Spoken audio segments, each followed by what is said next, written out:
He's got decades of experience of working as both an activist and a journalist. Danny Silva, please stand up. Danny is the Vanguard's first full-time employee who is not named David Greenwald. So we have greatly expanded our work this year, and I couldn't have done it without Danny.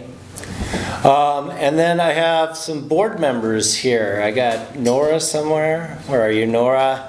And Satiki. And then I got two really exceptional people that I need to introduce. The first one is my right hand.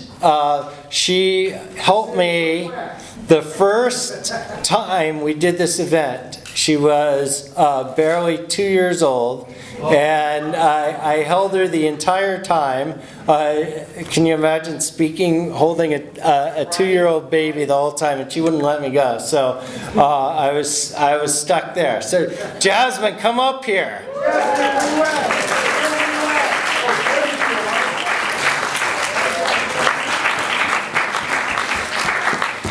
Jasmine, unbelievably, is going to be 10 this year. I don't know how that happened. Don't ask. But without her, I don't know what I would do.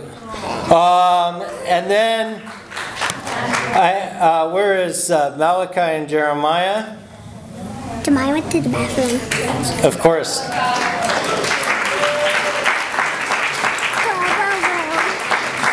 So Malachi is in high school for the first time. And he went to the school dance last week with 2 girls. Now I've embarrassed him. Good job. And then last but not least, what I think a lot of people need to understand is that the Vanguard is not a 9-to-5 job.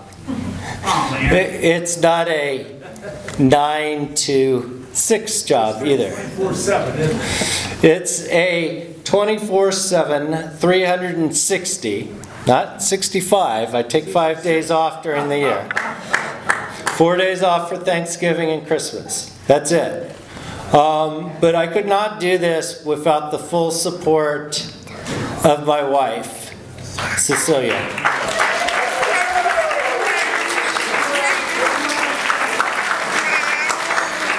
So she got me in this in the first place, but she helps me out every step of the way. So thank you. Stop. Okay, so, and also I was told to make this point, if you've signed up for the... Your family for doing this work, man, always. They're going to come next round. So if you've signed up as a subscriber, make sure you check in with Danny so that you're signed up to possibly win one of the books. So I was told to say that. Okay, next speaker. And if you haven't signed up. And if you haven't signed up, why haven't you? It's $10 a month. It's the cost of a newspaper. And we are a newspaper. So there you have it. All right. So, one of the great candidates for district attorney who didn't make it was public defender. I can never say your first name right, so I gotta butcher it.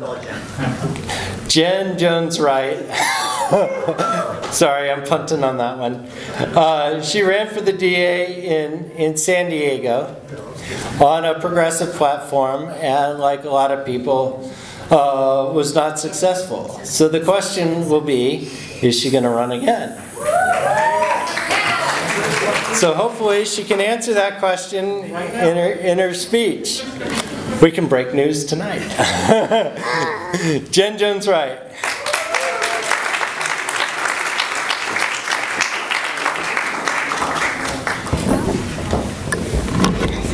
Well, good evening, everyone.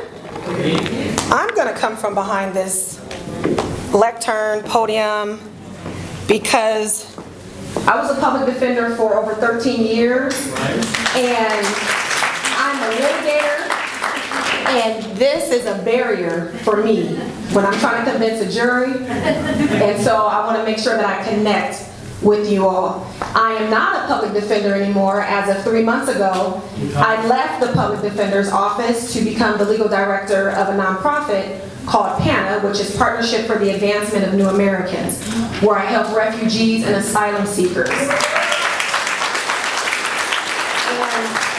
when we talk about criminal justice reform, we have to address what has been happening nationally as well as locally, where immigration is being criminalized. And we cannot talk about criminal justice reform without making that recognition.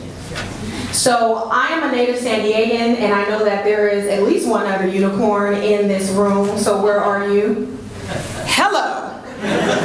He flew up from San Diego yesterday. I flew up from San Diego yesterday. We were not on the same flight. I'm not going to ask him if he voted for me. But I met him here, and I thought it was so awesome that he flew up for this event. That is saying something very special about the Davis Vanguard and what you all do here. And so San Diego is a completely different animal. I tell that to everyone. We've had the reputation for a very long time of being a conservative place. And I used to fight that and say, we're not that conservative. Oh, but then I ran for DA. Oh my goodness.